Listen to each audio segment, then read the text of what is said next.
Bonjour et bienvenue dans la correction de cet exercice. Alors, on me demande de déterminer les évolutions en pourcentage associées aux coefficients multiplicateurs suivants. Donc, dans cet exercice, on te propose 4 coefficients. Il faut trouver à quoi ça correspond. Alors, la première chose qu'on va faire déjà, c'est les petits rappels de cours. Donc, en haut sur ta droite, le premier des deux, voilà que je t'affiche. Et donc, si tu as une hausse de t%, ça équivaut à multiplier par 1 plus t sur 100. 1 plus t sur 100, t étant ce pourcentage d'augmentation.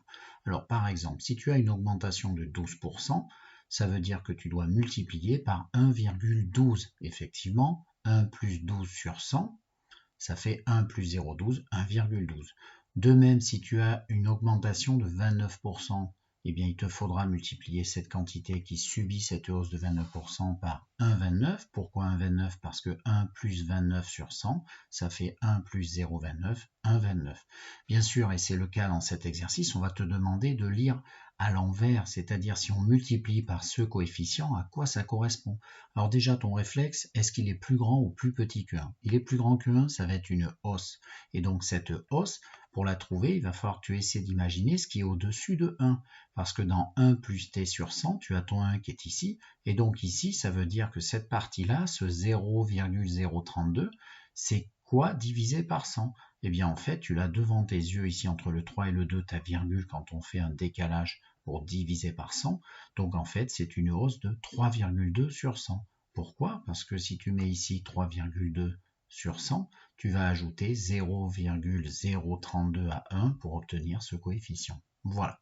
Alors le deuxième rappel qui lui va concerner tout ce qui est les baisses. Alors les baisses, quand tu fais une baisse de t%, voilà, à l'instant, eh bien tu dois multiplier non pas par 1 plus t sur 100, mais 1 moins t sur 100. Tu dois enlever ce pourcentage. Une baisse de 10%, donc tu vas multiplier par 1 moins 10 sur 100, 1 moins 0,1 par 0,90. Une autre façon de comprendre, si on te fait une baisse de 10% d'un article, eh bien, il t'en reste les 90% à payer, donc tu dois multiplier par 90 sur 100, autrement dit 0,90. Si on te baisse de 12%, un article, eh bien, tu dois en payer encore les 88% restants puisque tu en avais 100% au départ, la quantité 1.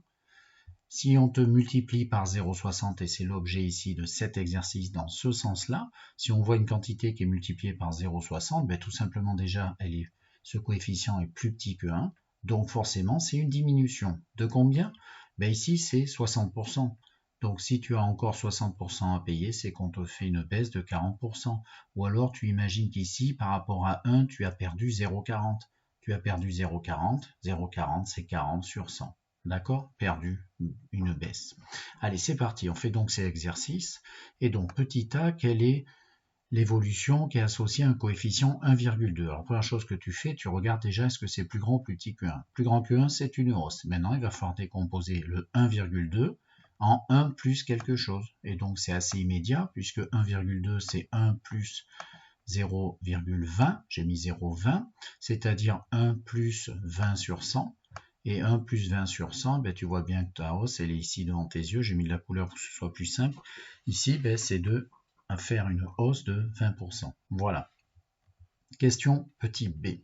Cette fois-ci, le coefficient multiplicateur, c'est 0,89. C'est plus petit que 1. Eh bien, on va écrire ce 0,89, 1 moins quelque chose. Alors 0,89, c'est quoi? C'est d'ailleurs 89%. Hein. C'est 1 moins, eh bien 1 moins 0,11. Et donc 1 moins 0,11, ce que je t'affiche, eh bien 1 moins 0,11, c'est 1 moins 11 sur 100. Puisque ton 0,11, c'est 11 divisé par 100. Donc à ce que tu avais, tu enlèves 11%. Donc ça traduit une baisse de 11%.